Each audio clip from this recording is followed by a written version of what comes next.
Hoy damos comienzo a esta nueva reunión de Zoom, donde vamos a hablar acerca de los tópicos de la coyuntura actual, los precios, commodities, demanda china, economías regionales y negociación de la deuda. Le damos la apertura al licenciado Jorge Dey, quien es investigador del IERAL Cuyo, con sede en Mendoza. Después, Juan Manuel Garzón, investigador del IERAL Central y además es nuestro tesorero. Continuará Jorge Vasconcelos, vicepresidente del IERAL, y el cierre a cargo del presidente Marcelo Capelo, presidente del IERAL. Adelante, licenciado Jorge Dey.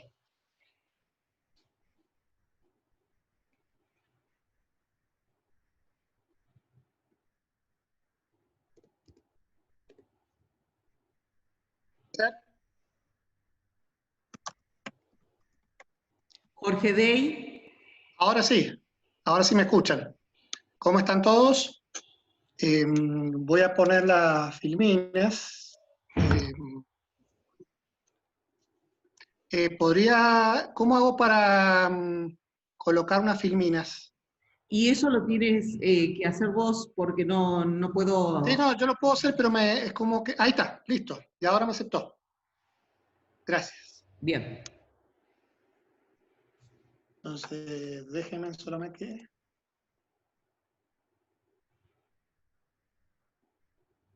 ¿Ahí se alcanza a ver? Perfecto. Perfecto, entonces, bueno, vamos al tema de las economías regionales. Iba a poner economías regionales y coronavirus, pero bueno, ya es un título que es demasiado conocido.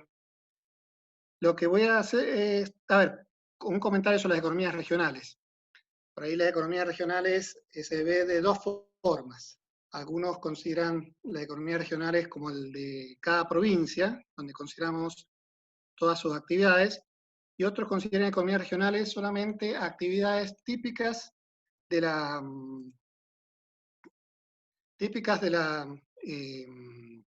cada región. Es decir, por ejemplo, Mendoza, el tema del vino, es decir, que tomamos en cuenta solamente actividades agropecuarias, agroindustriales y algunas veces mineras. Voy a hacer una mención de cada una, digamos, de cada una. Entonces, en la primera filmina,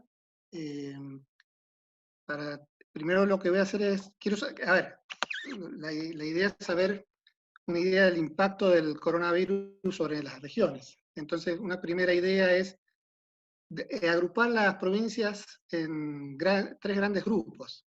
Un primer grupo sería las provincias grandes, Buenos Aires, Córdoba, Santa Fe, donde son economías que están cercanas a puertos y especialmente están muy diversificadas. Después tenemos otro grupo de provincias que están muy alejadas de los puertos, pero cuentan con suficientes recursos, como por ejemplo las petroleras, las patagónicas. Y después hay un último grupo que serían aquellas que son escasos en recursos, por lo cual por ahí dependen más de fondos nacionales. Entonces, ¿para qué hago esto? Porque uno dice, bueno, veamos cómo se comportan estas economías. Sabemos que estamos en un país muy inestable comparado con el mundo, pero en materia de provincias, las economías grandes son más estables, por ser más diversificadas. Es decir, que cuando la economía crece debería crecer menos y cuando cae la economía caen menos. Las que dependen de un recurso tienden a ser más vulnerables, es decir, cuando los precios son muy buenos, esa economía explota, pero cuando sus precios caen, se ven muy afectadas. Y las que son escasos en recursos, más dependientes de los fondos nacionales, uno podría pensar que son economías que cuando al país le va bien, a esa economía le va muy bien, y cuando al país le va medio mal, también les va bastante mal. Entonces déjenme mostrarles algunos gráficos. Lo que les voy a mostrar es un indicador que llevamos en el IERAL, que es un indicador, no es el PBI, pero es bastante parecido al de cada provincia. Y entonces este indicador considera temas de consumo, de producción, de capacidad de compra.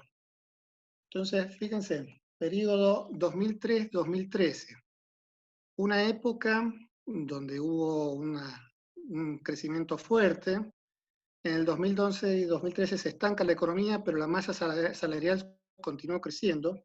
Entonces, en todas las regiones, en promedio, crecieron fuerte, pero la que menos crece es la región pampeana. Si vamos al 2014, 2017, una época de estancamiento, ven las tasas de crecimiento bastante bajas y bastante variado. Por ejemplo, en Cuyo va mal, no solamente porque hubo una caída en el tema oro por el San Juan, sino también la viticultura se vio afectada. Y en la Patagonia hubo de todo un poco, es decir, Neuquén empujaba y las otras provincias no.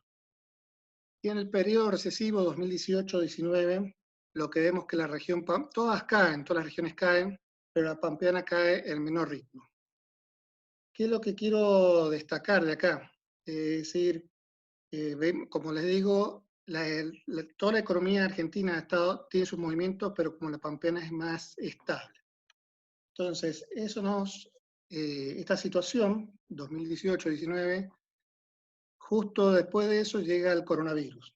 Obviamente, como han leído todos, shock interno, shock externo, ataca tanto, es decir, está dentro del país y fuera del país.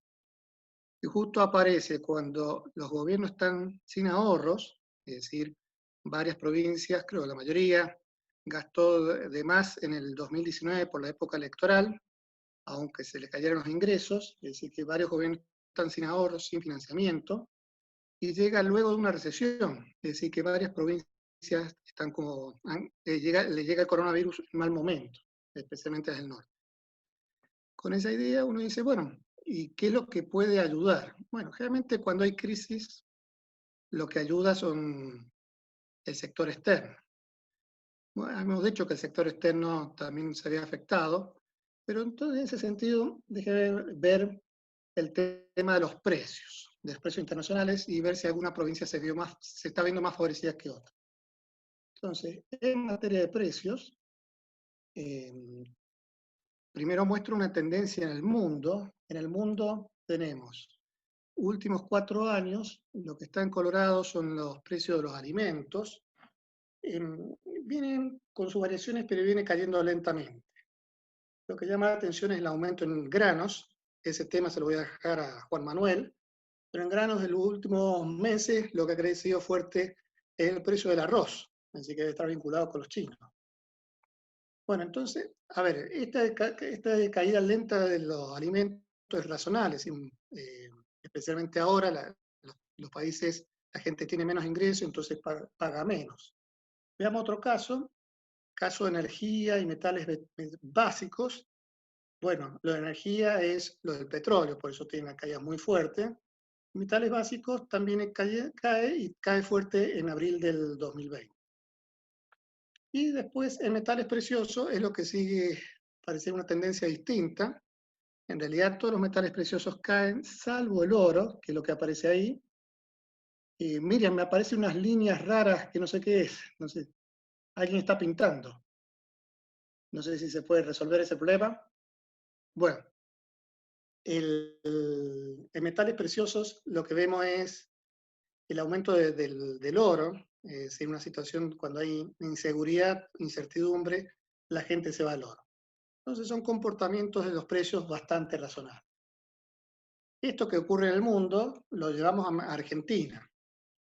En Argentina, digamos, por ejemplo, en Argentina, viendo el punto de vista del exportador, deberíamos ver el tema del volumen de exportados, solamente me voy a concentrar en la parte precios y dólar. En precios de alimentos, parecido a lo del mundo, quizá en Argentina cae un poco más por el tema del arroz, pero después consideramos el tema del dólar.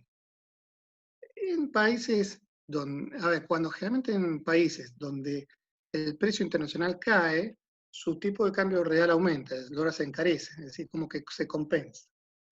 Lo que vemos en los últimos años es que ha habido una caída lenta del precio internacional y cae más ahora con el coronavirus, pero en materia de dólar, la verdad es que está bastante más alto que lo que vimos en el 2017. Es decir, después de las crisis del mediados del 2018, tenemos un dólar oficial caro. Entonces uno ya está mejor para el exportador. Bueno, ahí hay dos puntos a agregar. Uno es el tema de las retenciones que se incrementaron a fines de año.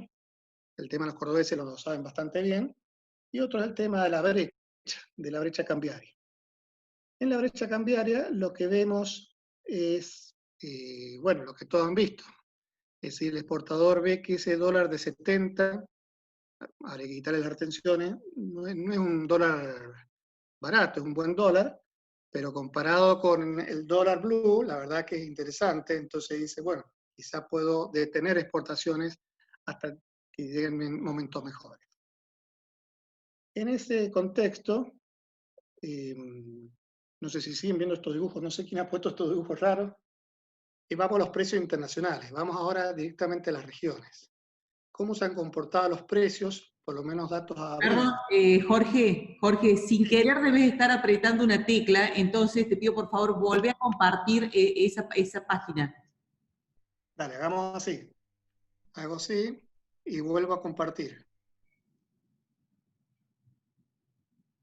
Ahora sí, muy bien. Entonces, vamos a los precios regionales. Los divido en tres grupos. Uno son los pampeanos, de ahí bastante va a hablar Juan Manuel. Después tenemos precios de otras regiones y precios de minerales y energía. Si uno ve el cuadro así rápidamente, la mayoría en Colorado son estos precios interanuales, donde varios precios ya venían cayendo y caen más en abril. Entonces, varios Colorados, es decir, que ha habido una caída de precios internacionales. Hay casos extraños, raros, por ejemplo, ajo, es decir, muy buen precio pagado en Brasil, ciruela seca también en Brasil está pagando buenos precios, y el oro que ya lo comentamos. Entonces, con esos precios, llevémoslos a las distintas provincias. Es decir, si la provincia que se dedica al oro, como San Juan, uno diría esa provincia debería estar mejor, y provincias que se dedican al petróleo, como las Patagónicas, debería estar más complicada. Entonces, vamos al impacto en provincia. Entonces, en este cuadro que vamos a mostrar, vamos a combinar dos cosas. Por un lado, en el eje vertical tenemos la variación de índice de precio-exportación, que es lo que vimos recién. Hay precios que crecieron mucho, que estaría acá arriba, y precios que crecieron un poco. Y abajo, en el eje horizontal, tenemos la importancia de las exportaciones de las economías provinciales. ¿Por qué tomo en cuenta esta? A ver, Argentina es una economía relativamente cerrada comparado con otros países, y en provincias también pasa lo parecido. Varias provincias, podríamos decir que son poco exportadoras, en cambio otras, varias son de la región pampeana, son muy exportadoras. Eso implica que si el precio es muy alto, pero es poco exportadora, no va a afectar esa economía. Entonces, vamos viendo. Primero voy a considerar, acá abajo aparecen las que son economías poco exportadoras y justo su precio cae. Es decir, que no debería impactar mucho. Después, obviamente, sí debería afectar al exportador en sí, pero a la provincia como un todo no tanto. Después tomemos aquellas regiones o provincias donde son más exportadoras y han sufrido una caída de sus precios.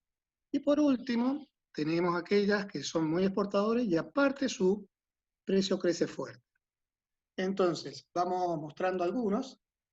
En las primeras, poco exportadores, muchas provincias, varias. Algunas se sabe, por caso Formosa, otras casos Mendoza. Por ejemplo, Mendoza es muy exportadora de vinos.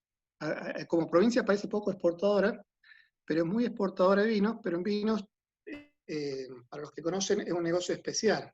Si hay dos clases de vinos, o hay varias, pero los dos grupos más conocidos, hay un vino que es el varietal, el rico, el Malbec, entre otros, digamos, que Miti se destina al mercado interno, la mitad al mercado interno, pero después hay uno que es un volumen muy grande, que son los vinos genéricos, que ese es muy mercado interno. Entonces, si uno suma todo eso, pareciera que Mendoza no es tan exportadora.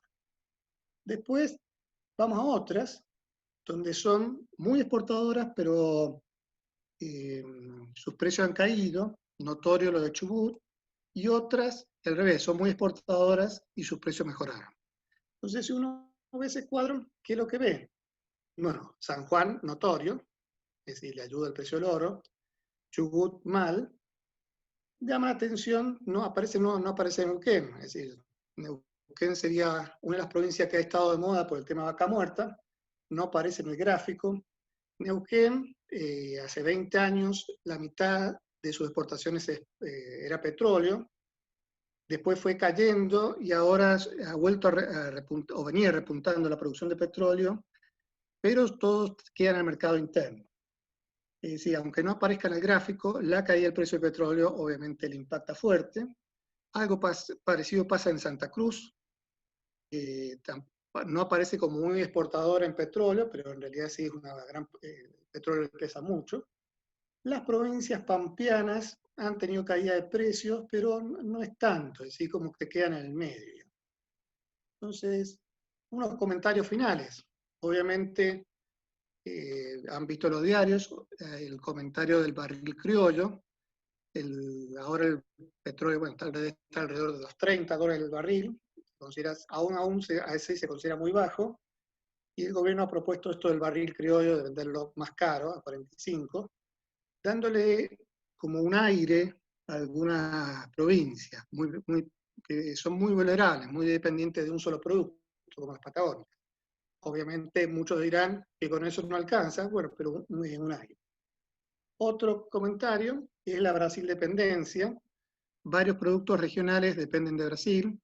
Brasil, como todo el mundo, con fuerte caída.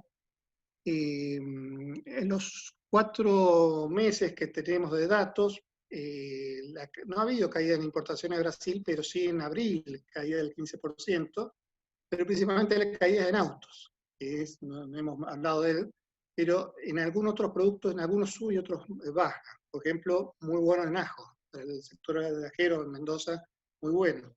En frutas cae precio, pero mejoran los volúmenes vendidos. Y por último, que algo que no he metido en este análisis, he hecho más análisis de commodities, más de agroindustrial, y no he considerado, por ejemplo, las otras industrias. Si uno ve los datos de consumo energético, donde más cae la actividad es principalmente en industria que no es alimenticia. Entonces, puede ser algunas provincias que en materia de precios no están tan mal, pero sí se ven afectadas por otras industrias. Y con esto sería un primer panorama del sector regional. Ahora lo dejaría a Juan Manuel, para que continúe la parte más pampeana, digamos. Muchísimas gracias, Jorge Dey. Le damos la palabra al licenciado Juan Manuel Garzón, investigador del IERAL, como dijimos, y tesorero del IERAL. Adelante, Juan Manuel, por favor. Hola, sí. ¿Me escuchan? Perfecto, Juan Manuel, adelante, por favor. Bárbaro. Bueno, buenas tardes a todos. Gracias por sumarse nuevamente al Zoom de Fundación IERAL. Yo voy a tomarme unos 10 minutos para hacer algunos apuntes sobre la actividad agropecuaria, temas de actualidad vinculados al agro. También voy a hablar un poquito de carnes y lácteos. Por una cuestión de tiempo, bueno, he elegido algunos temas que han sido los que han estado en la discusión en las últimas semanas, y también algunos otros desarrollos que venimos haciendo desde IERAL. En caso que haya más después inquietudes, podemos contestar seguramente algunas preguntas. Les decía entonces que vamos a ver algo de granos, y bueno, acá en granos, a ver, novedades, la cosecha sigue avanzando, la soja ya está prácticamente finalizado el proceso, tenemos, fíjense ahí, casi el 90% de la soja cosechada a la semana pasada.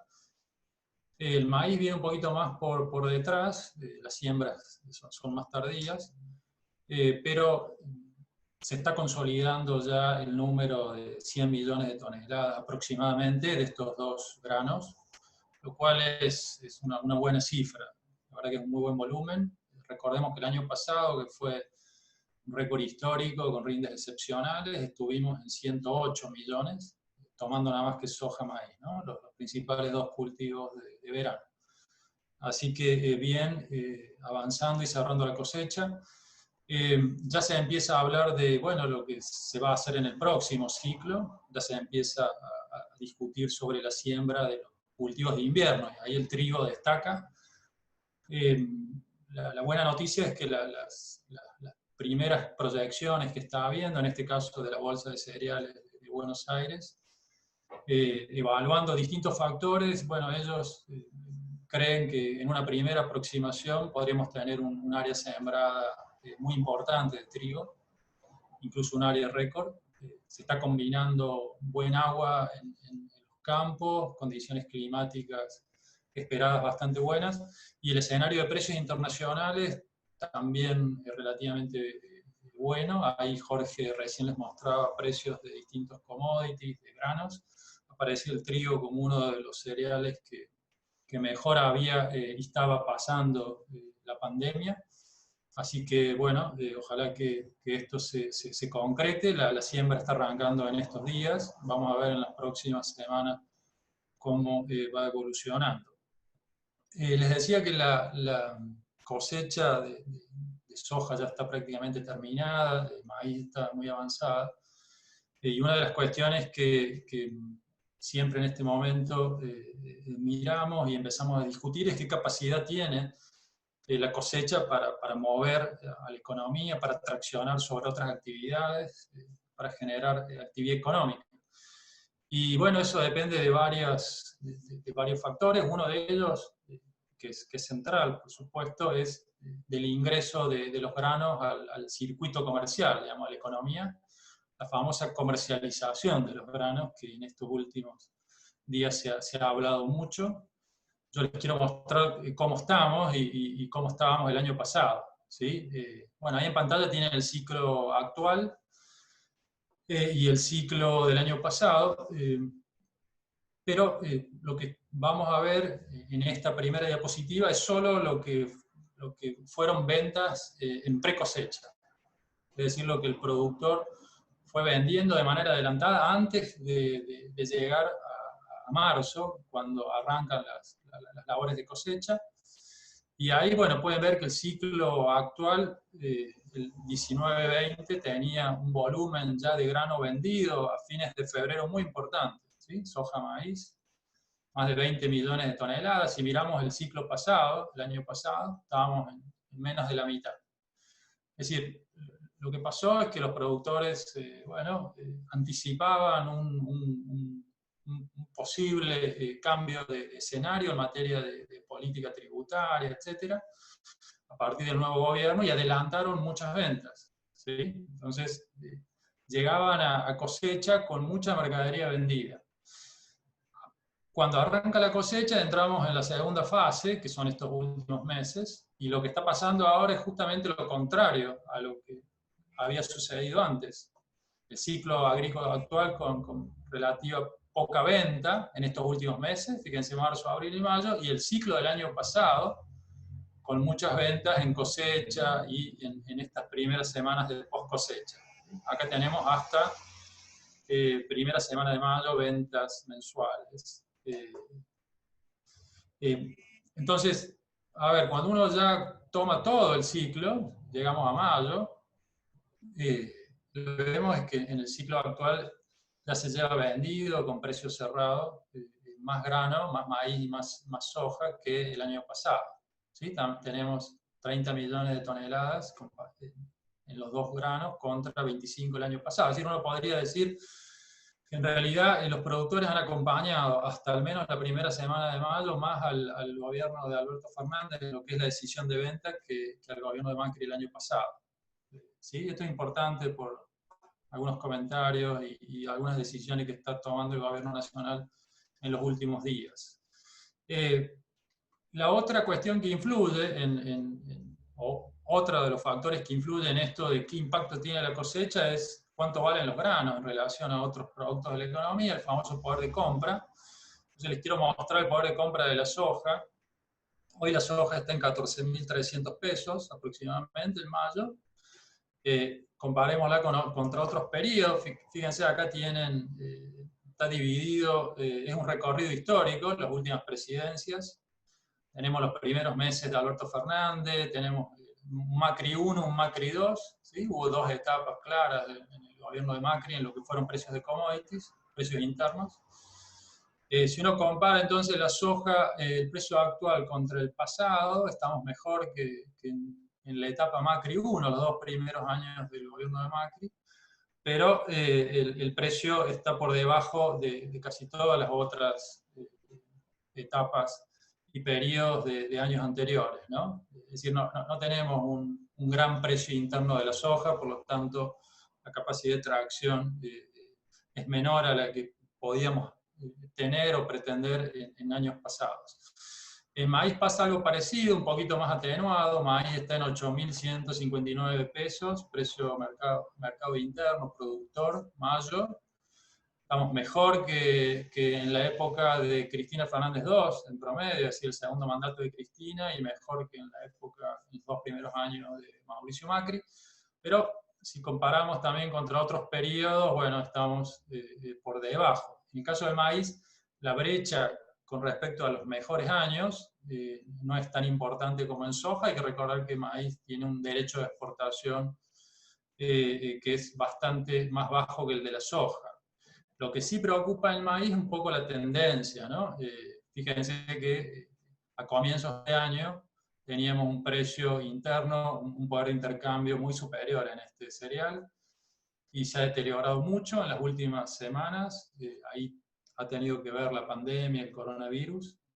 Estamos viendo y estamos monitoreando también cómo sigue este tema, que va a ser importante en la decisión de siembra del próximo ciclo. Paso y comento algo de carnes y lácteos, ¿sí? Todo medio, todo rápido, todo rapidito. Carnes y precios consumidor de carnes y lácteos, como para tener algún pantallazo de lo que está pasando en las cadenas de base pecuaria. Bueno, fíjense, acá tienen los precios, estos son precios góndola, a la izquierda carnes y a la derecha lácteos, y lo que se ve es que estos son precios reales, es decir, ajustados por inflación y comparados contra el año pasado. En el arranque veníamos con una suba de precios, era más clara en lácteos, bastante claro en lácteos. En carnes había durado hasta enero, algo de febrero, pero después, fíjense, a abril, que es el último dato, ya tenemos ajustes importantes contra el año pasado. Es decir, las carnes, los lácteos están en términos reales más baratos que el año pasado. Estamos hablando de productos, si se quiere, bastante básicos, lo cual está reflejando los problemas de la demanda, las debilidades de la demanda interna para absorber lo que la cadena, la oferta está volcando al mercado, ¿sí? La pandemia está claramente dañando ingresos, deteriorando expectativas, y bueno, eso se está viendo en la demanda de incluso los productos más básicos, como pueden ser las carnes o algunos lácteos. En algunos casos también contribuye lo que está pasando con la oferta, sobre todo en lácteos. Lo que se empieza a ver en esta época del año es un aumento de la oferta de leche y por ende de lácteos por cuestiones estacionales, ¿no? En estos meses de otoño e invierno aumenta la producción de leche, por lo tanto tenemos más oferta de lácteos, y eso contribuye también a esta baja, esta importante baja en el precio de estos productos en el último mes, y bueno, y genera interrogantes también hacia el futuro, es decir, si no hay una recuperación de la demanda interna o si no hay una salida vía exportación, que el deterioro de precios sea más profundo. Por supuesto que es una preocupación más del lado de los productores que de los consumidores, ¿no? Los consumidores, bueno, están de alguna manera haciendo lo que pueden, pero desde el lado de la producción la preocupación está en que estos precios sigan bajando, mientras que en paralelo hay otros costos, algunos insumos, energía, etcétera, que siguen subiendo a un ritmo mayor. Y lo último, ya para ir cerrando, les muestro algunos resultados, algunas gráficas en realidad de un trabajo que hicimos con Nicolás Torres. Le agradezco a Nicolás que debe estar acá en el grupo. mostrando un poquito lo que viene pasando en China. China para Argentina, para todos los exportadores globales de carnes, de granos también, es muy importante. Y en el caso específico de carnes que les quiero mostrar, había una preocupación de lo que podía pasar en China con el coronavirus. A comienzos de año lo que se veía es que las importaciones de carne estaban frenándose, estaban interrumpiendo una tendencia que era muy clara, muy clara a la suba. Afortunadamente, los datos de marzo y abril mostraron que la tendencia se mantiene, es decir, China sigue necesitando mucha carne de otros países. La tasa a la que está creciendo las importaciones en estos últimos 2 meses es muy importante y abarca todas las carnes, carne bovina, carne aviar, carne porcina.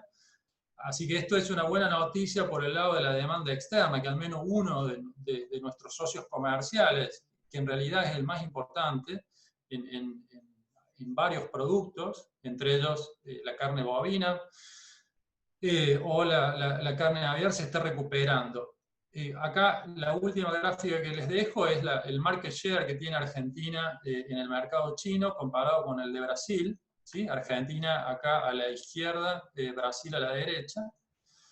En China competimos con los grandes exportadores globales, competimos con Brasil, competimos con Estados Unidos. Lo estamos haciendo relativamente bien en carne bovina, pero bueno, tenemos menos participación de mercado que Brasil. Brasil está llegando casi al 40% y nosotros al 25%. Brasil es muy fuerte en carne aviar en China, tiene más del 60% del mercado, nosotros tenemos 10-11%. Brasil tiene un 11% del mercado chino de carne porcina, nosotros prácticamente no tenemos participación ahí, no llegamos casi con envíos. Así que bueno, hay una competencia dura con estos grandes de la exportación, en donde aparece también, por ejemplo, Estados Unidos. Pero bueno, Argentina tiene las condiciones, tiene hoy precios de hacienda y de animales en general muy competitivos, así que todo depende del resto de la cadena y bueno, de la política económica también, ¿no? Que acompañe la política comercial para aprovechar estas pocas oportunidades, si se quiere, que empieza a darnos el mundo, en este caso China en materia de carnes. Bueno, hasta acá llego yo, Miriam, en todo caso, después estoy para las preguntas. Perfecto, muy bien, muy claro, Juan Manuel Garzón. Allí varios de los participantes de esta reunión están consultando acerca del PowerPoint. Les vamos a remitir a todos quienes necesiten, por favor, comunicarse a mi celular que les hemos impreso allí, para enviarles luego esta reunión que está grabada. Le damos la palabra al vicepresidente del IERAL, el licenciado Jorge Vasconcelos. Adelante, Jorge. Gracias, Miriam. ¿Me escuchan? Sí. ¿Qué Perfecto. tal? Buenas tardes a todos. Bueno, unos pocos minutos sobre el tema de la negociación para reestructurar la deuda, los 66.000 millones de dólares de deuda bajo legislación extranjera. El 22 de mayo, en pocas horas, como sabemos, se cumplen 30 días de un pago que debería haberse hecho sobre unos bonos globales por unos 500 millones de dólares. Todo indica que la negociación no se va a cerrar antes de ese momento y que Argentina tampoco va a pagar. O sea que posiblemente el escenario más probable es que haya un impago y un default. Pero lo que el gobierno está haciendo es tratando de lograr que los principales grupos de acreedores mantengan abierta la negociación y por lo tanto no usen por el momento los instrumentos legales que tienen a mano. El riesgo para Argentina, si ocurriera esto que acabo de comentar, es que haya algún grupo de acreedores que decida acelerar la deuda, con lo cual ahí el problema se plantearía de un modo serio, pero la expectativa es que estas negociaciones de último minuto den un poco de margen y que la negociación siga abierta.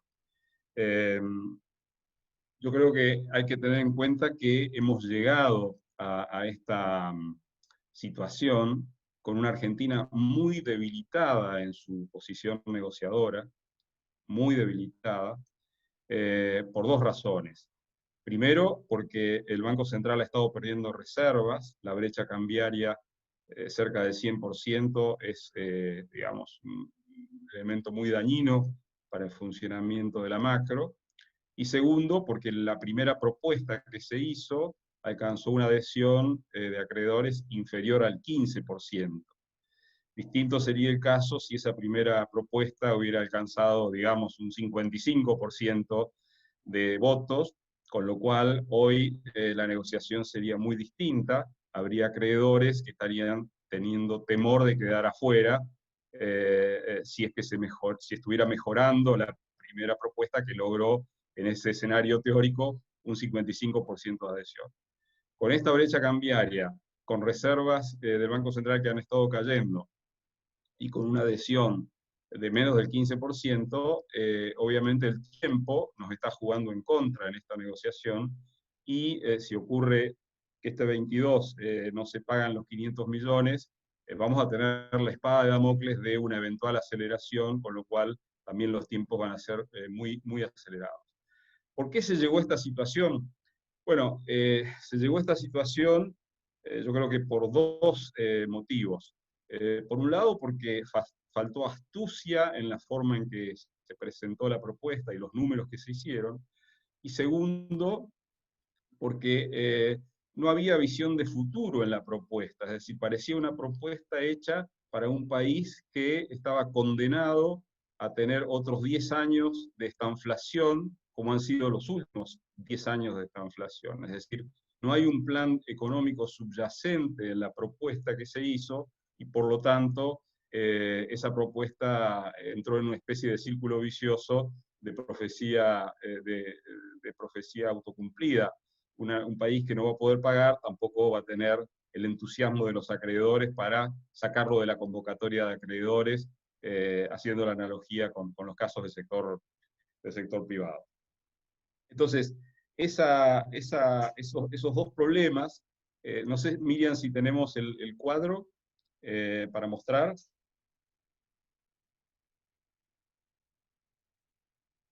¿Tenemos el cuadro para mostrar, Miriam? Esos dos problemas, ahora sí. Estos dos problemas se reflejan, ustedes ahí lo que tienen es el cuadro de arriba, muestra lo que se proponía el gobierno ahorrar en miles de millones de dólares respecto de los vencimientos que teníamos por delante entre 2020 y 2025, y también el total. La propuesta planteaba un ahorro eventual de 35,5 mil millones de dólares, para un ahorro total de 41 mil millones de dólares, y planteaba pagar intereses promedios del 2,33% anual promedio. Eso fue lo que dio por resultado, descontado al 12%, una evaluación de los bonos para la propuesta argentina de entre 33 y 35 dólares de valor presente.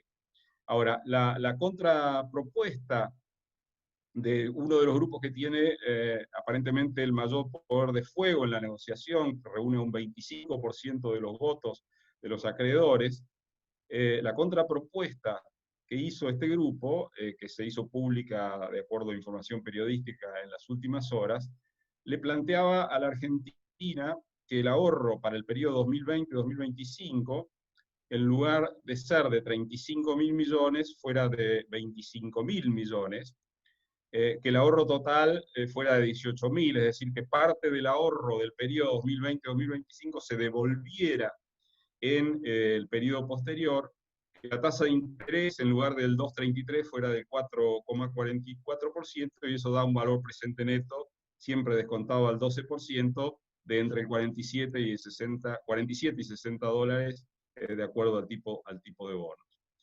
Fíjense en el cuadro de abajo.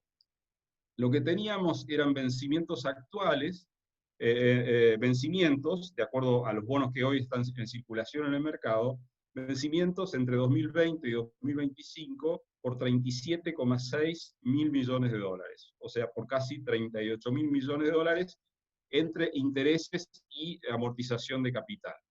Y lo que propuso Argentina, en la propuesta esa que recibió menos del 15% de adhesión, es pasar de 37 mil millones que vencían a 2 mil millones de dólares para todo el periodo 2020-2025.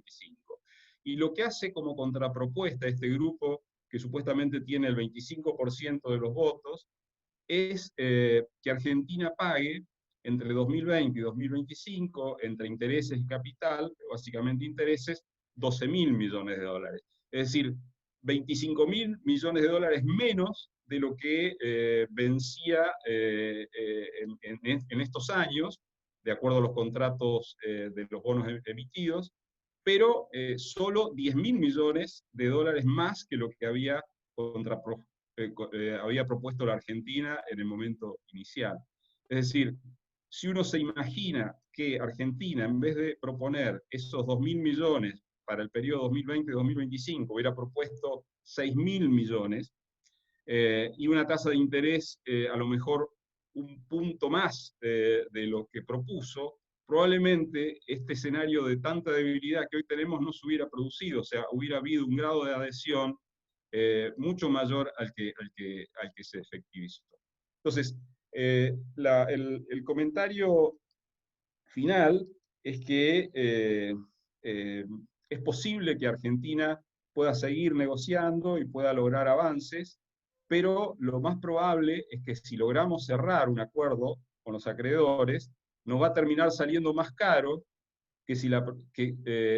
más caro de lo que hubiera salido si la propuesta inicial hubiera sido más astuta y hubiera reflejado la visión de un país menos condenado, digamos, al estancamiento y a la estanflación. Es decir, si terminamos cerrando el acuerdo, aun cuando paguemos más de lo que hubiéramos podido pagar, hubiéramos necesitado pagar, eso lo único que va a hacer es llevar al primer lugar en la agenda qué condiciones necesita Argentina de crecimiento y de exportaciones para poder cumplir este compromiso. Y eso, obviamente, va a ser extremadamente útil para una agenda en la que hoy el plan económico para crecer y salir de una estanflación de 9 años todavía no ha sido, no se ha puesto sobre la mesa, sobre la agenda pública. Y la síntesis de que el problema a resolver es más importante que el problema de la deuda, lo muestra un solo hecho. El presidente Alberto Fernández, en la época en que estaba en la oposición, cuestionaba al cepo de 2011-2015 porque era una puerta giratoria para los dólares trabada, y por lo tanto se impedía salir los dólares, pero tampoco entraban. Bueno, estamos en una situación en la cual la puerta giratoria se ha vuelto a trabar. Si la negociación de la deuda termina bien, aunque haya que pagar bastante más de lo que el gobierno se imaginaba al principio, eso lo que nos va a hacer es obligar a crecer más y a hacer más dinámicas nuestras exportaciones. Para lograr ese objetivo hay que encontrar los instrumentos y la política económica que permita sacarle la piedra a la puerta giratoria. Ese es mi comentario por este momento. Gracias. Perfecto, muchísimas gracias, Jorge Vasconcelos. Y ahora le damos la palabra al presidente del IERAL, Marcelo Capelo.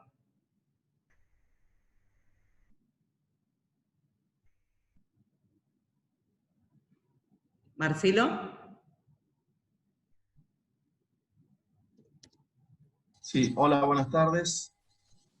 Voy a compartir un PowerPoint, aunque me parece, Miriam, que me dice que lo tienen que autorizar ustedes. Que lo cargue Marcos. Bien. Ahí está. Ahí está. Ahí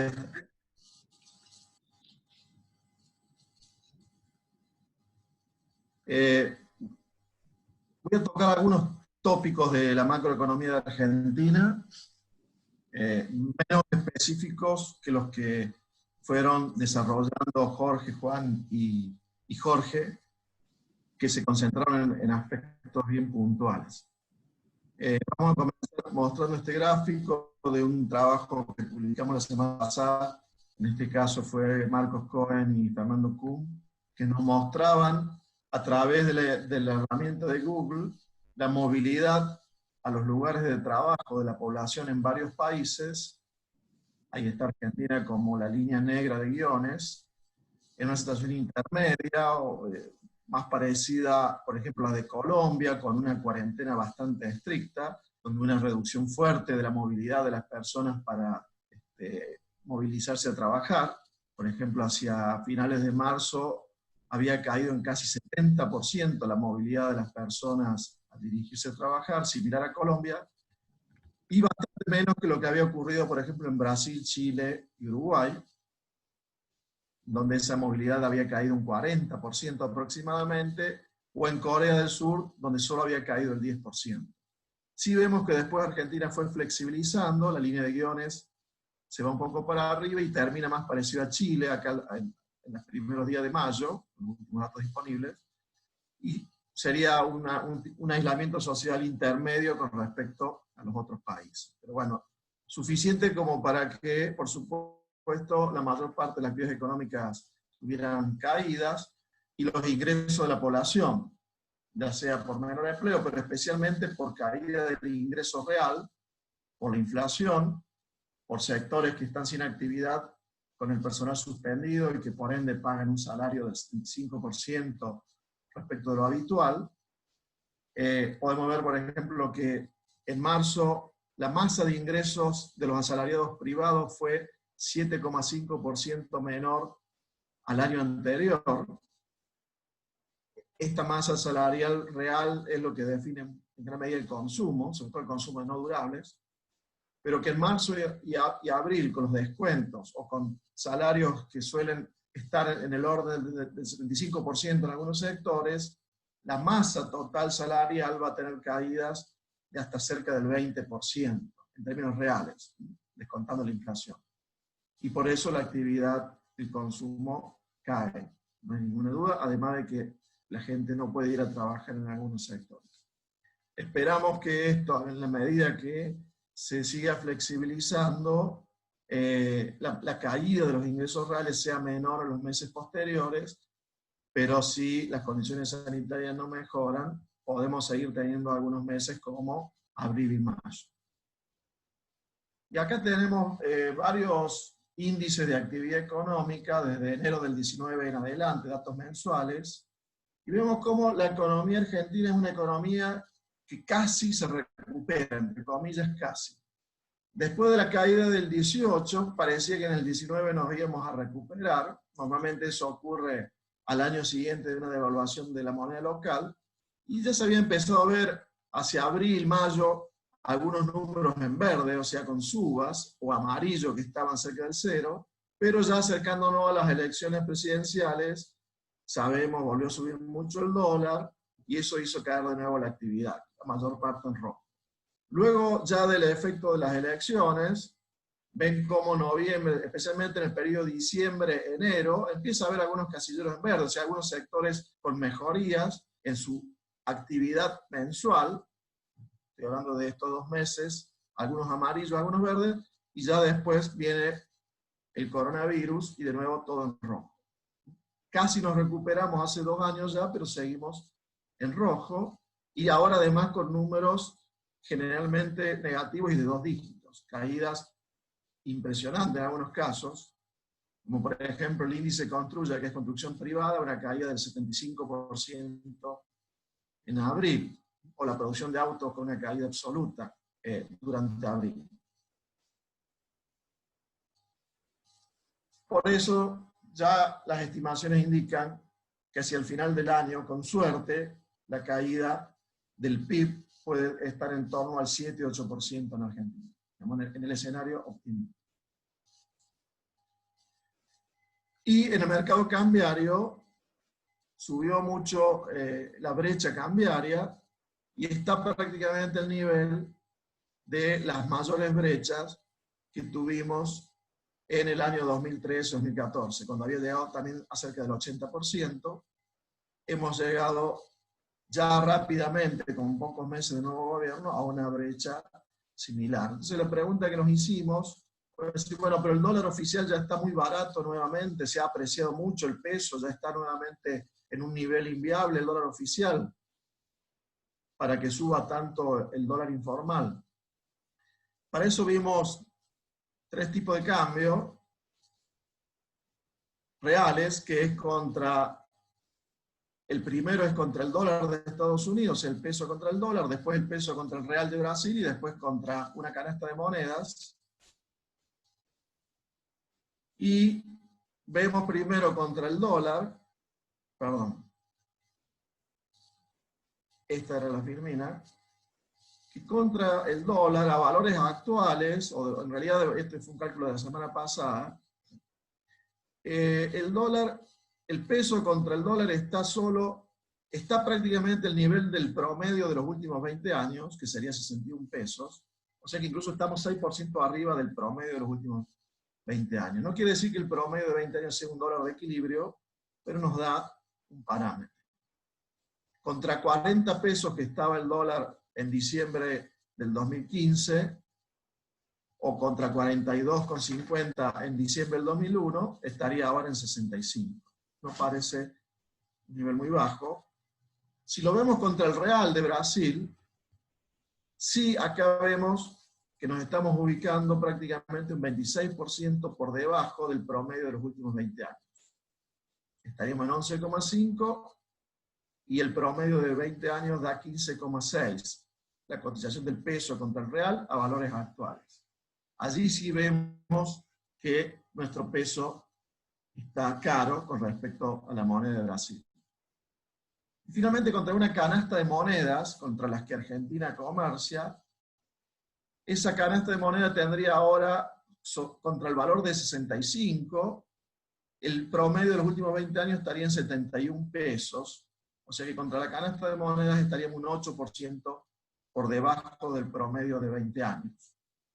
No parece tampoco que estuviésemos con un peso muy apreciado, si bien acá sí estamos por debajo del promedio. Otra forma de hacer una comparación, que la hemos usado ya en otras oportunidades en el IERAL, es directamente comparar precios de productos y servicios, de bienes y servicios entre países. Acá hay 16 productos, hay algunos servicios también, y 15 países, incluyendo la Argentina. Cuando el casillero está en verde, quiere decir que Argentina está más barato que ese país, y cuando está en rojo, Argentina está más caro. La primera medición la hicimos en marzo del 2017, y ven que hay más rojo que verde. En ese caso, en el 2017, en el 61% de las celdas, Argentina estaba más caro, o sea, estaba en rojo.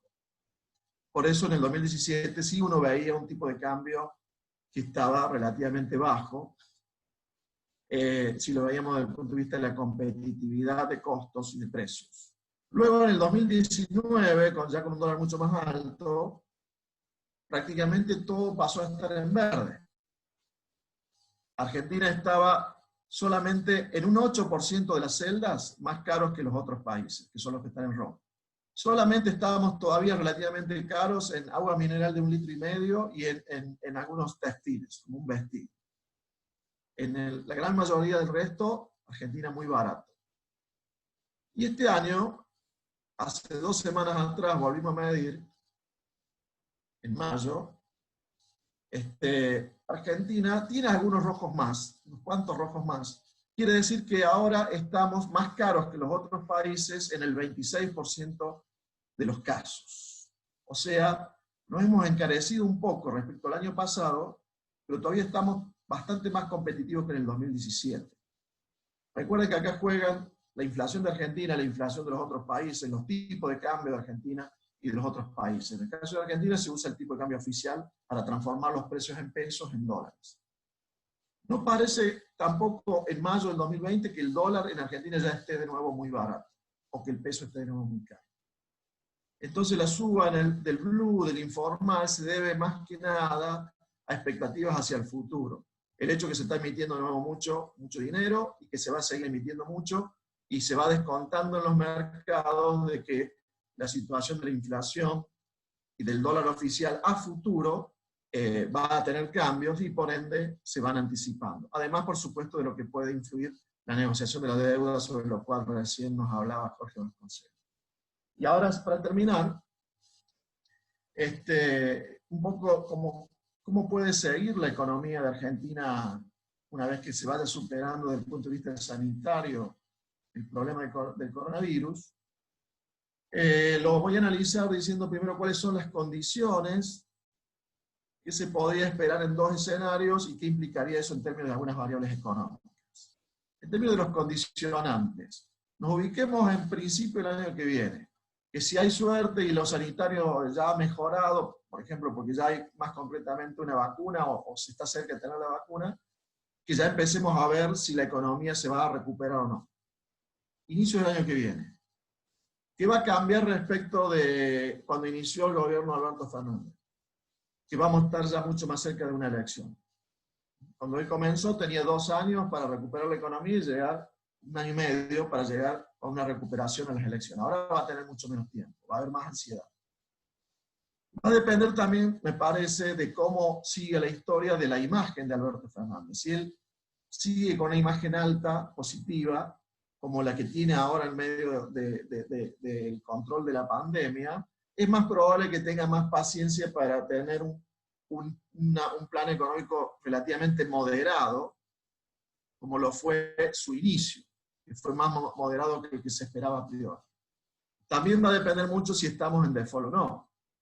Si no estamos en default, hay más probabilidad también que sigamos o que volvamos a una moderación en la política económica ya entrando el año que viene.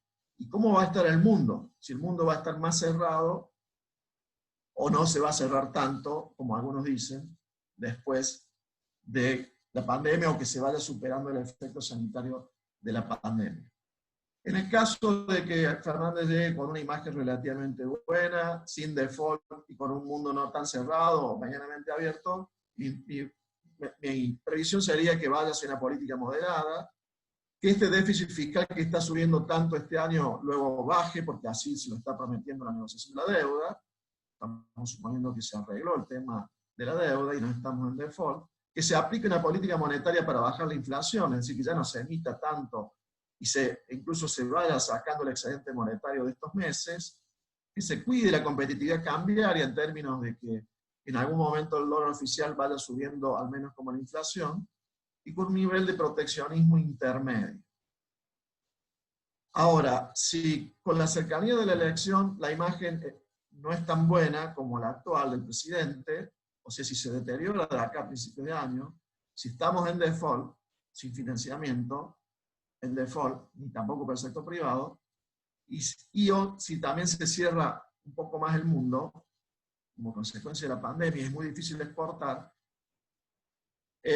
ahí es más probable que se regrese a un tipo 2011-2015, le hace intentar expandir a través de gasto público y salarios, lo cual va a hacer que el déficit fiscal siga alto, crece mucho este año, y que no baje mucho o nada después, que se monetice el déficit, como ocurría en esos años, se emite mucho dinero para monetizar el déficit fiscal, que para que eso no se traduzca totalmente en inflación, se use el dólar como ancla, el tipo de cambio oficial como ancla, y por ende se les atrase mucho el tipo de cambio oficial y las tarifas, y que por ende necesiten un cepo cada vez más duro y además cada vez más proteccionismo, cada vez más traba las importaciones para poder sostener esa política, para tratar de recuperar para las elecciones. Por esa política moderada, la recuperación va a ser más lenta, si es que llega a la elección con una recuperación, con una inflación intermedia, con un tipo de cambio que, para que no se atrase, debería ir a la par de la inflación, una brecha no tan alta, cambiaria, aunque sin reformas a largo plazo no duraría tampoco demasiado. Y en el otro escenario, donde volvemos a una política más parecida del 2011-2015, esa política expansiva puede ser que dé resultado en una recuperación más rápida de la demanda interna vía consumo y gasto público, pero la inflación va a ser más alta, el dólar oficial o el tipo de cambio oficial va a estar cada vez más atrasado o el peso cada vez más apreciado, va a haber una brecha cambiaria cada vez más alta, va a comenzar a perder reservas del Banco Central. Si caen mucho las reservas y se ven obligados a sincerar el tipo de cambio, ahí sí puede haber riesgo de una inflación mucho más alta. Y si hubiera recuperación, evidentemente no duraría mucho. Esos son los dos caminos que personalmente vislumbro para el año que viene, ya saliendo supuestamente de los problemas sanitarios del coronavirus y ante la cercanía de las elecciones. Hasta acá llego y bueno, damos lugar a las preguntas. Muchas gracias. Muchísimas gracias, Marcelo Capelo, y ahora continuamos con el mecanismo de siempre, levantando la mano o escribiendo en el chat las preguntas o a veces a mi celular. Adelante, por favor, con la primera pregunta o levantando la mano.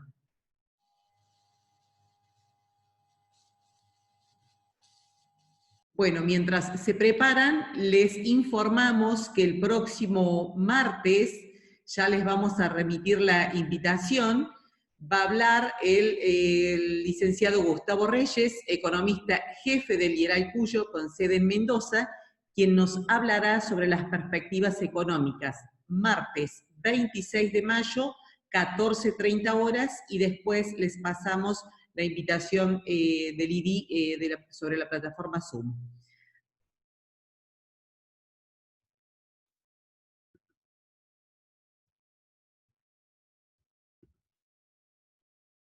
Silvia Escorza levantó la mano. No.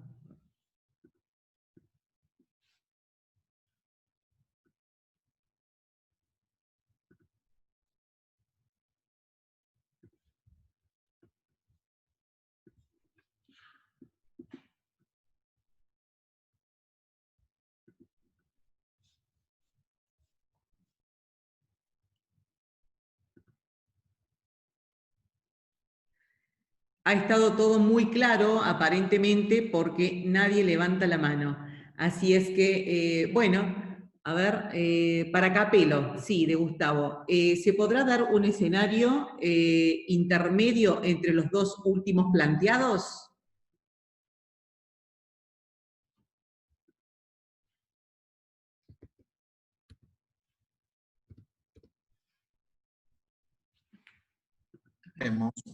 Marcelo, Sí. Marcelo, perdóname, Sí. no se escuchó desde el inicio. Adelante de nuevo, por favor.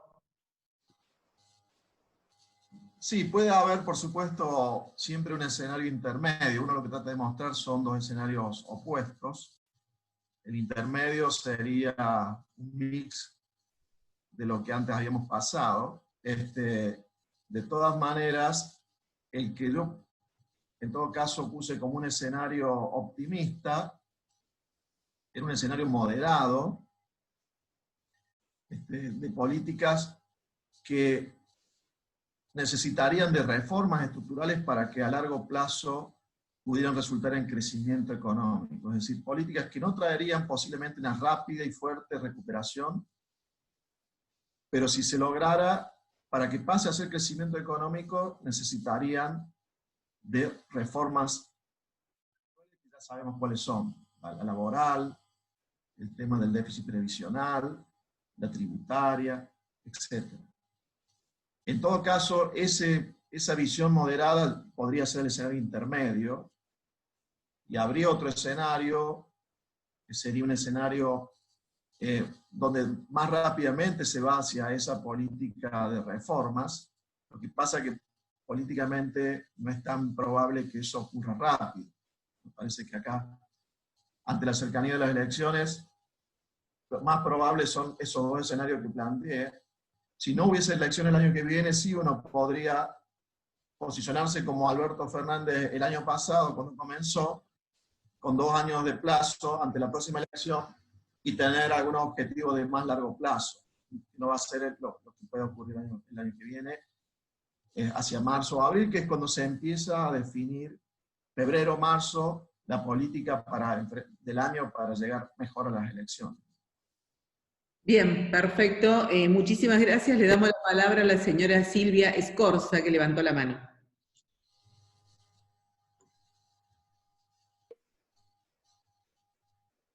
¿Me escuchan? Sí. ¿Sí? Bueno, buenas tardes a todos. La verdad que más que una pregunta o un comentario, porque ante excelente, primero que todo, excelente las exposiciones que hicieron, y el comentario de un escenario tan ambiguo y tan, ¿cómo puedo decir?, tan incierto de lo que presenta esta pandemia con relación a la vulnerabilidad de nuestro país, en el que venimos ya desde hace muchísimos años. La verdad que no hay mucha pregunta para hacer porque no se sabe bien a dónde vamos a apuntar, ¿no es cierto? Porque no se sabe si va a haber un país abierto que se puede exportar, va a haber un país cerrado. Entonces, digo, las pymes industriales que nos podemos preparar para exportar, tendríamos que apuntar a eso, pero no se sabe qué va a hacer, y si nos tenemos que preparar para quedarnos en este país, no se sabe en qué situación. Así que bueno, era más que una pregunta, un comentario, justamente por este escenario tan complicado, ¿no? Bien, muchas gracias Silvia. Le damos la palabra al licenciado Gonzalo Verdomar Weiss, quien es miembro del Consejo de Fundación Mediterránea. Adelante, Gonzalo, por favor. Gracias, Miriam. A ver, yo me animo a preguntarle a todos, porque así ampliamos las chances de tener alguna respuesta. ¿Cómo ven el comportamiento de la política fiscal en función de pensar que los intereses del gobierno es que se reactive la economía y que los empresarios tengan vocación de invertir en la Argentina? Creo que las chances de que reduzcan los impuestos se aleja un poco, pero bueno, quiero saber si me pueden dar una idea, qué piensan ustedes respecto a cuál va a ser el comportamiento de la política fiscal del gobierno nacional. Gracias.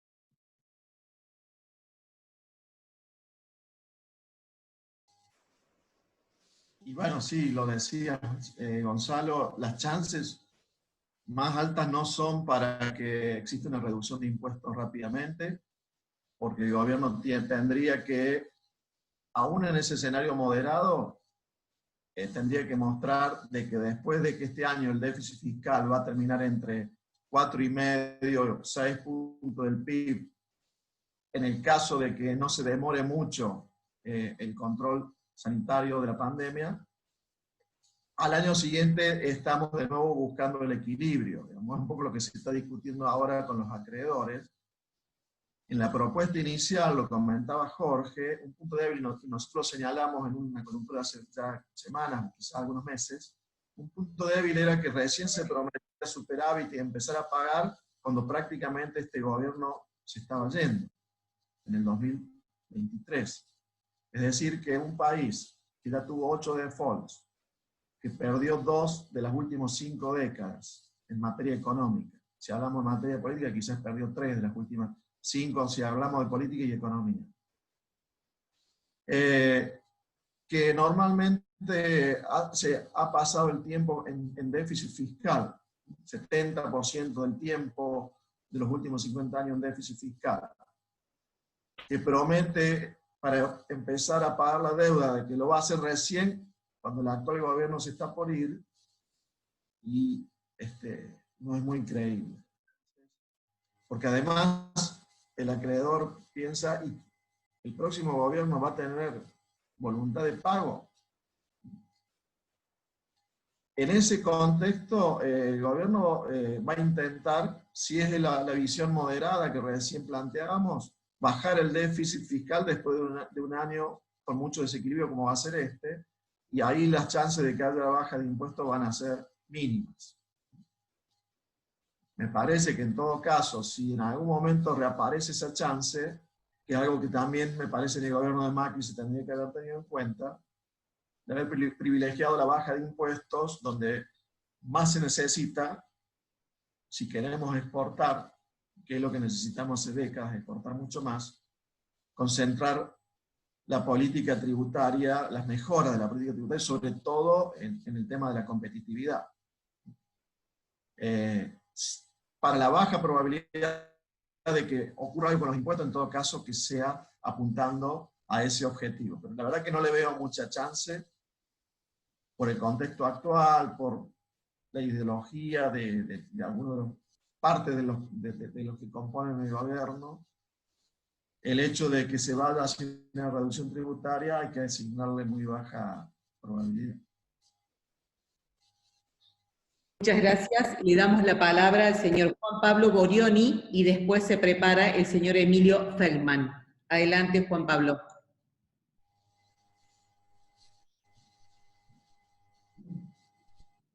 Hola, buenas tardes.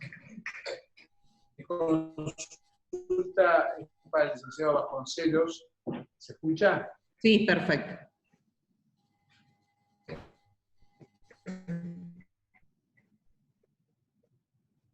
Ahora no se escucha.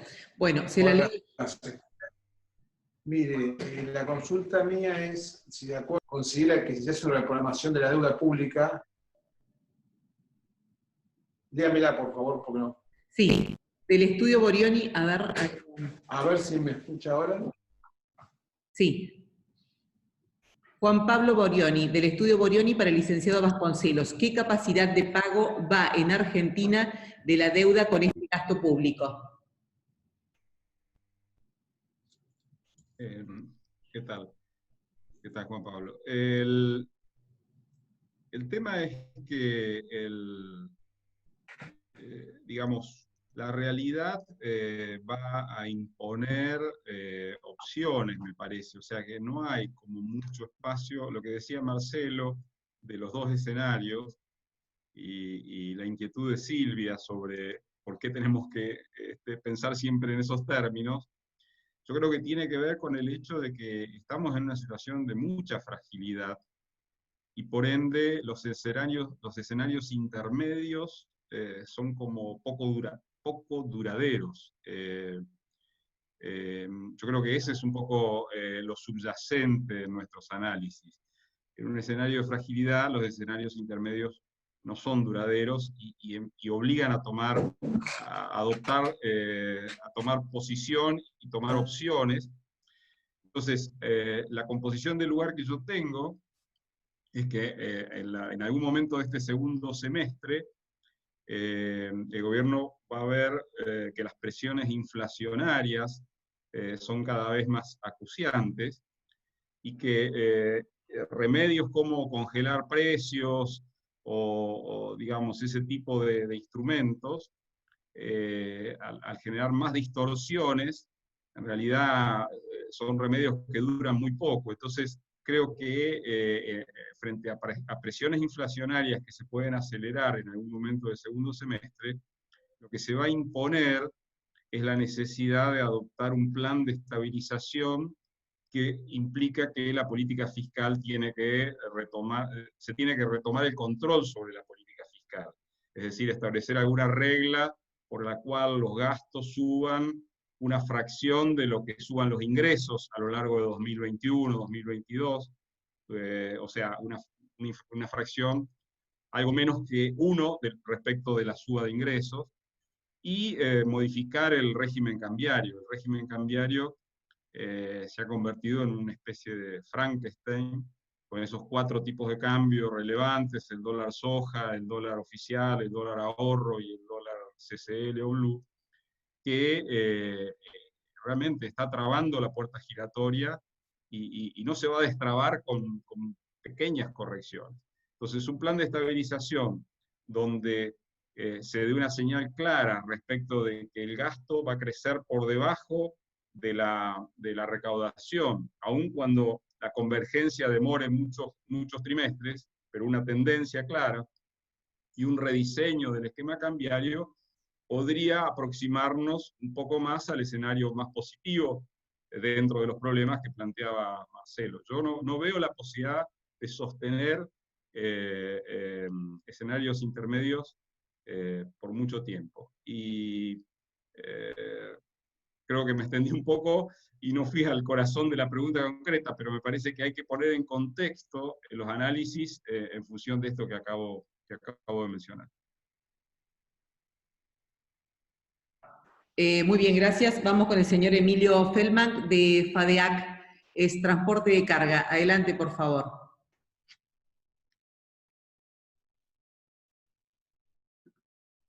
Bueno, la leo a la pregunta para que vayamos más rápido. Dice, implicancia del barril criollo a $45 para Jorge Dey.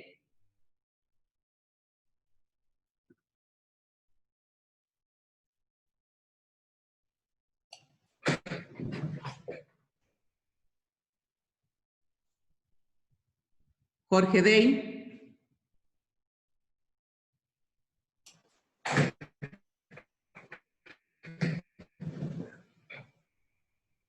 Bueno, vamos con la siguiente pregunta hasta que aparezca Jorge Dey. Dice el señor Pablo Luque. Adelante, ¿está Pablo en línea?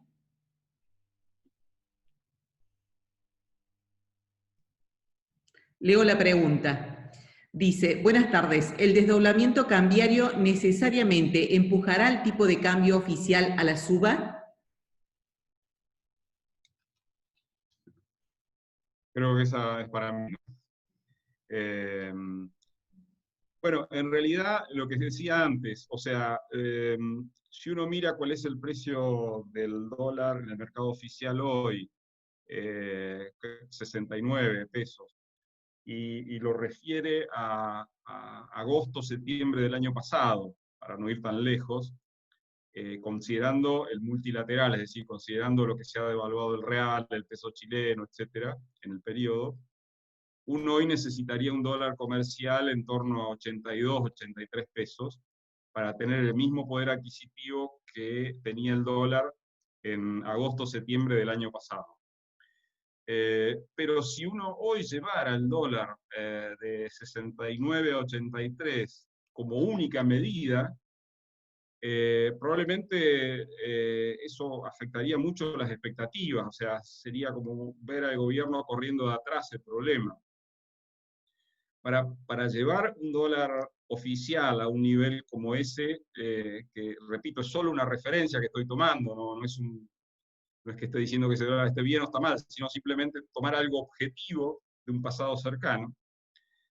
Para llevar el dólar oficial a 82, para mí lo que necesitarían sería replantear el funcionamiento de todo el sistema de régimen cambiario. Porque el dólar ahorro, definido en su momento como el dólar oficial más un impuesto del 30%, ha quedado ridículo frente a esta brecha cambiaria, digamos así. O sea, fue una medida que se tomó sin pensar que la brecha cambiaria podía ser superior al 30%. Entonces, un dólar ahorro hoy debería estar, obviamente, más cerca del dólar CCL, del Blue, y no de ese esquema de oficial más 30%. Y así un montón de otros aspectos a modificar. Así que yo creo que es difícil cuando uno, digamos, está fuera de la ruta, se fue de la ruta, dar un bandazo y volver automáticamente al carril adecuado. En general, cuando uno se sale de la ruta, los bandazos demoran en ajustar el rumbo, ¿no? Muchas gracias. Está en línea Jorge Dey para responder a la pregunta que le hicieron. ¿Qué tal? Ahora se escucha así. Sí. Barril a $45. Y justo me lo pregunta alguien vinculado a transporte de carga. Es decir, el crudo, el petróleo, sería la materia prima y el combustible sería el producto. Uno teme que si aumenta el precio del barril, que aumente el precio del combustible. Bueno, yo lo que creo es así. El gobierno trata de ayudar a distintos grupos. Trata de ayudar al sector productor, vinculado, por ejemplo, como dijimos, a las regiones patagónicas. Entonces, en vez de decir un precio de petróleo muy bajo, que sea uno mayor, pero también quiere defender al consumidor y no quiere que aumenten los precios de los combustibles. Entonces, tendríamos, por un lado, un mayor precio del crudo, pero sin cambio en los combustibles. Y la pregunta es, bueno, ¿cómo cierra el negocio? ¿O quién se perjudica? Obviamente el que se perjudica sería el que lo industrializa. Es decir, en este caso serían las refinerías. Es decir, la refinería recibiría un precio, un costo, un insumo o una materia prima de $45 y lo tiene que vender como si fuese uno de 30. Es decir, no es muy sostenible en el tiempo esto. Por eso, para el que preguntó, que está vinculado al tema de transporte, yo creo que el gobierno va a hacer lo posible por no tocar el precio de los combustibles, va a aumentar el crudo, pero alguien va a estar muy afectado, que sería la refinería. Y eso implicaría que quizá en algún momento empiecen a racionar. Es decir, es una solución que no sería muy agradable.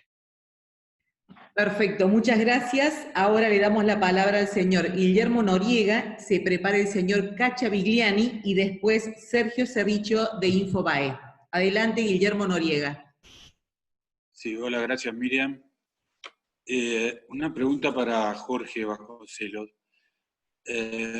Basándonos un poco en la personalidad, digamos, bastante detallista y un poco creativa que ha demostrado el ministro Guzmán, y también en la experiencia que tienen los fondos negociando este tipo de situaciones, los bonistas, ¿en cuánto estima que durará esta negociación? Porque claramente toda la negociación que no se cierra genera más incertidumbre y claramente más deterioro de todas las variables. Sí, Guillermo, yo creo que la fecha relevante es la de fin de junio, donde hay un vencimiento de bono discount, par. Ahora en este momento no recuerdo cuál de los dos o de los dos. Creo que de aquí a fin de junio es, digamos, lo que uno puede imaginar que se va a seguir negociando con el instrumento, con la espada de Damocles que decía antes, ¿no? En riesgo de una aceleración. Pero en realidad no es mucho tiempo. A mí me gustaría que en el Congreso hubiera alguna discusión sobre cuánto puede pagar Argentina, por qué puede pagarlo y por qué no. Porque eso ya no significa mostrar cartas. En algún momento se decía que no se quería mostrar el plan económico porque era mostrar las cartas.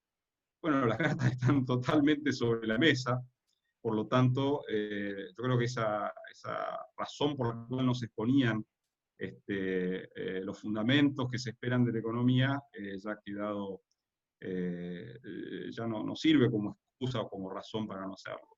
Pero tenemos que tener un solo dato presente. Argentina, o mejor dicho, el gobierno argentino, en concepto de impuesto a las exportaciones, recauda 7.000 millones de dólares por año. Eso es lo que reportan las retenciones al fisco. Y es un ingreso dolarizado, digamos, depende del P por Q de las exportaciones. Entonces, armar un plan fiscal donde uno vaya apartando una parte de esos ingresos, mientras ahorra en muchas otras partes del presupuesto público, nacional y provincial, es bastante sencillo respecto de la forma de dar alguna señal de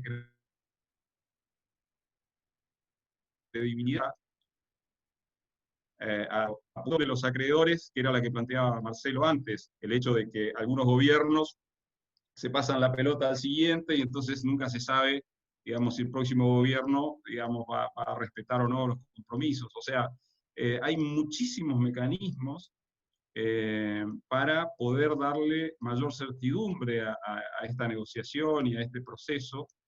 Y como hemos dicho ya por enésima vez en estos foros, estamos hablando de 66.000 millones de dólares, estamos hablando de menos del 20% del PIB de la Argentina. Se intentó hacer un caso internacional, la reestructuración de la deuda argentina, pero en realidad no era este el caso. Debe haber en el mundo algunos otros países donde quizás esa experiencia se pueda intentar hacer, pero no es el caso argentino. Muchas gracias, Jorge. Leo la pregunta del señor Cachavigliani que dice, para Marcelo Capello, a las variables planteadas, ¿cómo acoplamos el calentamiento social como factor de influencia en la evolución política y económica?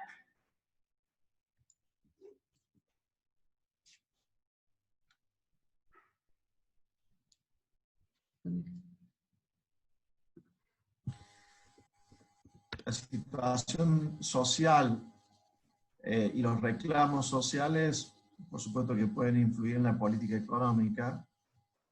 Creo que durante la pandemia, si bien la situación social se agravó y se puede seguir agravando respecto de lo que ocurría previamente, hay cierta aceptación que es un problema económico generado por un hecho exógeno como es la pandemia, además de que el peronismo tradicionalmente ha tenido un mejor control de la calle que otros partidos o coaliciones, con lo cual inicialmente eso hoy por hoy no se lo ve como un problema de que la gente esté a través de manifestaciones u otros tratando de torcer el rumbo económico. Por ahora eso no ocurre y se le va a tener más paciencia que en otros casos, aun cuando en algunos meses se pueda la gente movilizar. Pero hacia el año que viene, cuando esa presión social se junte con la cercanía de las elecciones, bueno, como decía antes, por supuesto que eso puede influir.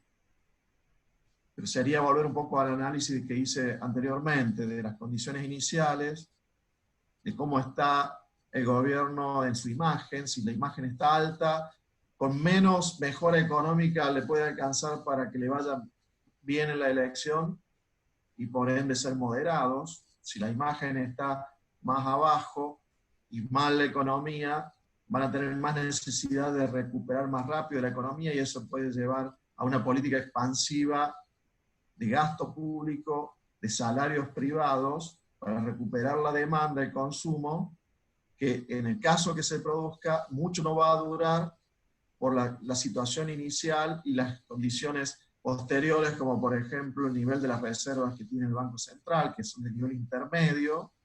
Normalmente esa política expansiva y con un tipo de cambio que se va apreciando, terminan en una caída de la reserva del Banco Central. Cuando ya están muy bajas, hay que devaluar la moneda local y cuando eso ocurre, se genera más inflación y se terminó la expansión del consumo.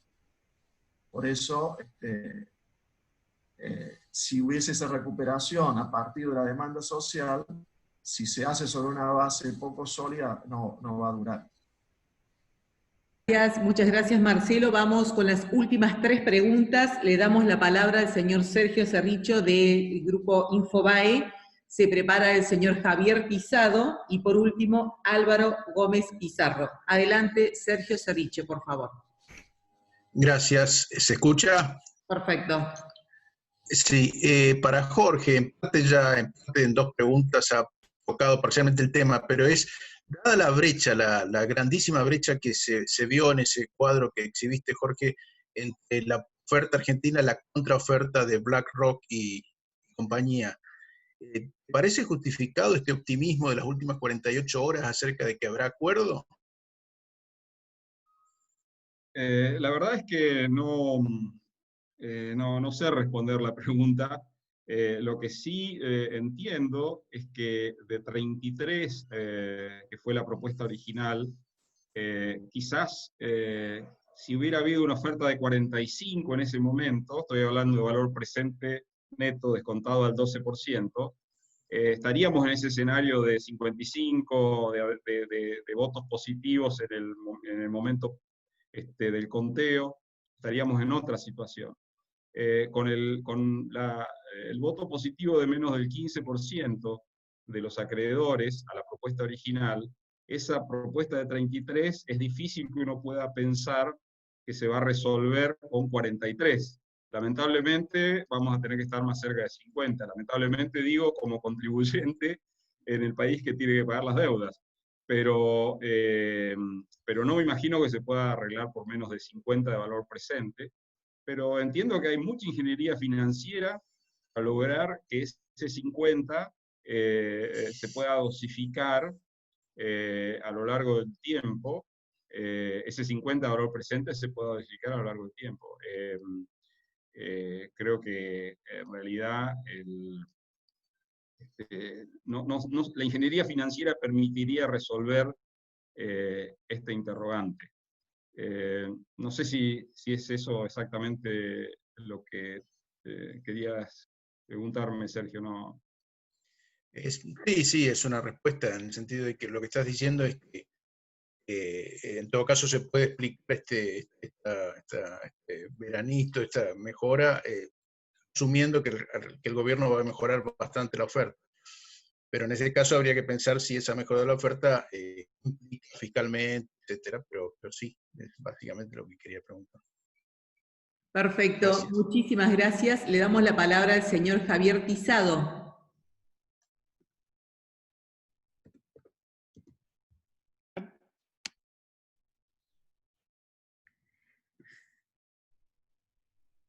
Javier, tienes que deshabilitar tu micrófono. Ahí estoy. A ver, ¿ahora? Ahora sí. Bueno, buenas tardes. Yo me voy a referir a la microeconomía. Me parece que es tiempo de empezar a pensar que el fenómeno de la pandemia se estará acercando a su fin, por lo menos es lo que deseamos, y va a ser necesario reactivar la actividad económica.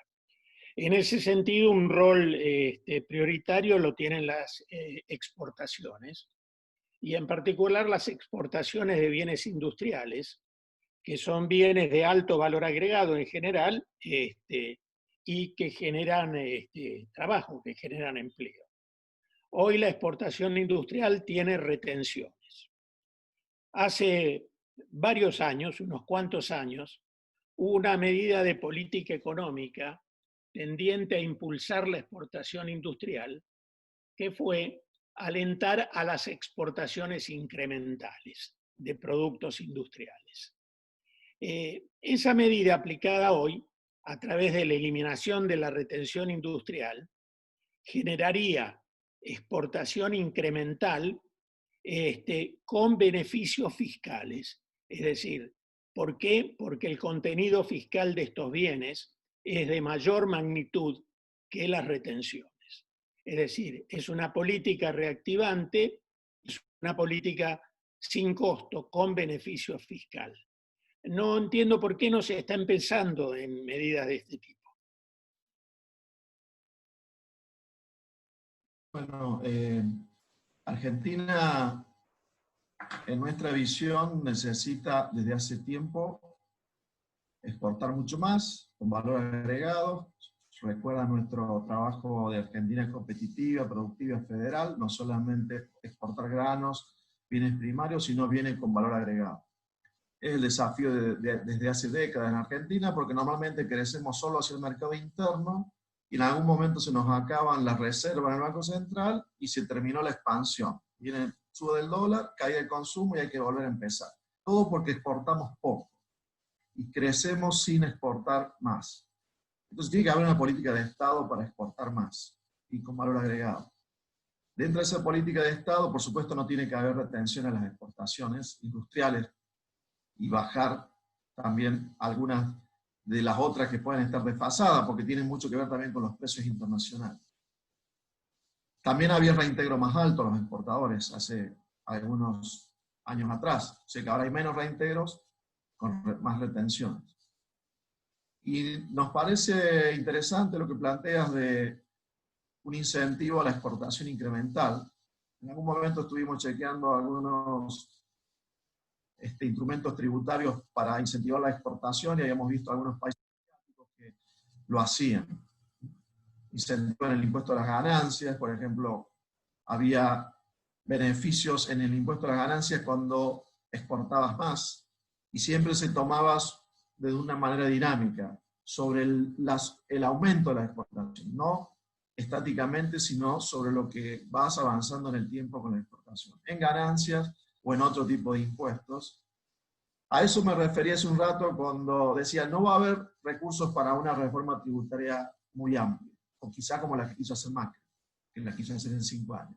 Va a haber mucho menos recursos para ese fin, porque va a haber que volver a bajar el déficit y pasar a tener superávit para pagar la deuda, si no caemos en default. Lo poco que se haga en materia tributaria tiene que estar bien enfocado, tiene que estar enfocado ahí en la política de Estado que necesitamos. Esa es una política de Estado, la de exportar más, puede haber algunas otras, pero evidentemente va a haber que usar bien los pocos cartuchos que tengamos. Perfecto, muchísimas gracias. Vamos hacia la última pregunta de Álvaro Gómez Pizarro para Juan Manuel Garzón. ¿Qué probabilidad de éxito tiene el Estado en el avance en el comercio de granos vía Renacer, Junta Nacional de Granos? Ampliando la pregunta, y hacia el resto de la economía, considerando la propuesta de tomar participación en las empresas que accedieron a ayudas económicas del Estado? Bueno, contesto en principio la primera, en todo caso la segunda, después se la dejo a mis colegas. Respecto a la Junta Nacional de Granos, a ver, hoy el Estado se queda con el 60-65% de la renta agrícola. Plantear volver a una institución como fue la Junta Nacional de Granos, uno podría pensar es que por detrás de esa propuesta es porque pretende quedarse con un porcentaje más alto de la renta agrícola de la que ya se queda. Si no, no se explicaría tanto, dado lo que yo ya mostré, que la comercialización fluye, la producción dentro de todo sigue siendo alta, buena. Así que la única explicación que yo le encontraría sería esta de intentar apropiarse un poco más de la renta agrícola. Por supuesto que avanzar en ese camino, al menos en lo personal, creo que sería un gran error.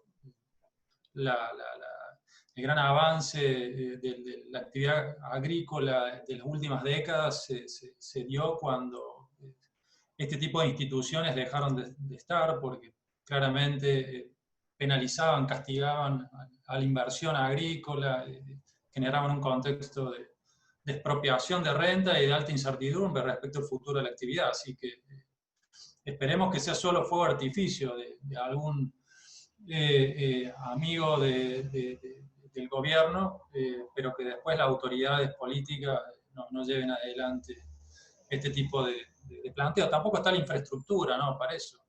En ese momento el Estado tenía silos, tenía una serie de cuestiones que hoy sería difícil recrearlas nuevamente, ¿no?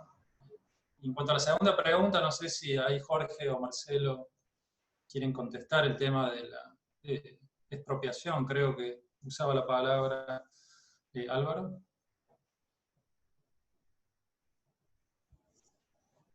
Marcelo. ¿Cómo era exactamente la pregunta? Sí, ahora leo la segunda parte. Dice, ampliando la pregunta, y hacia el resto de la economía, considerando la propuesta de tomar participación en las empresas que accedieron a ayudas económicas del Estado. A veces me parece que en el gobierno hay declaraciones que son un poco para, no porque se las piense realmente concretar, sino como una parte de una negociación respecto al sector privado. Lo de la Junta de Granos a veces me parece que ocurre de esa manera.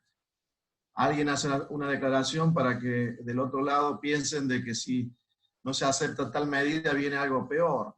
Me parece que a veces forma parte de una especie de negociación con el sector privado. Que quienes las dicen son personas que creen en ese tipo de soluciones, sí, puede ser, absolutamente ineficaces.